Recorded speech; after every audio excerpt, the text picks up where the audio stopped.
तमिलनाडु के मुख्यमंत्री MK. Stalin ने राज्य के बजट से इंडियन रुपए के साइन को हटाने का मामला गर्माताप जा रहा है। इस मामले को लेकर आंध्र प्रदेश के उप मुख्यमंत्री पवन कल्याण ने एम.के. स्टालिन पर जोरदार हमला किया, जिसमें उन्होंने कहा कि तमिलनाडु के फिल्म निर्माता अपनी फिल्मों को हिंदी में क्यों डब करते हैं।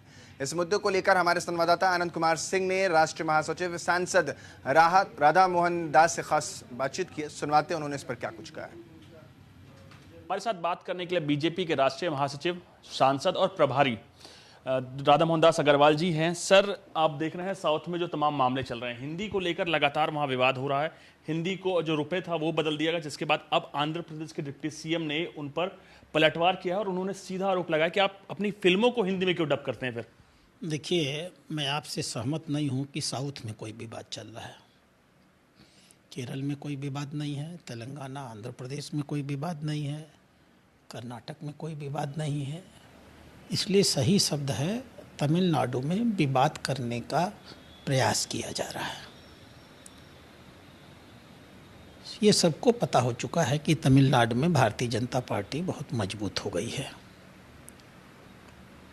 पिछले चुनाव में हम लोगों ने 12.84% वोट पाए थे भाजपा के बैनर पर। देख रहे हैं, ये पॉलिटिकल पॉस्चरिंग है।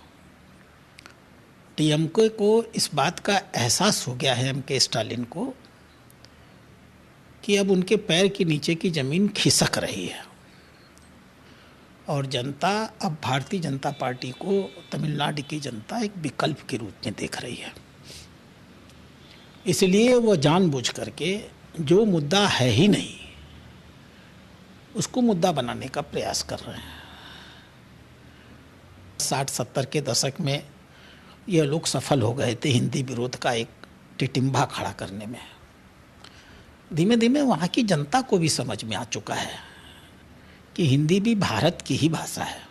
जैसे तमिल भारत की भाषा है, तमिल बड़ी प्राचीन भाषा है। पूरा देश तमिल का सम्मान करता है, पूरा देश संस्कृत का सम्मान करता है, पूरा देश हिंदी का सम्मान करता है, भारत की सारी 22 भाषाओं का सम्मान करता है पूरा देश। आप स्वतंत्र हैं, किसी भाषा को सीखिए। इसलिए राजीव गांधी ने स्वयं त्रिभाषा फार्मूला लागू किया था।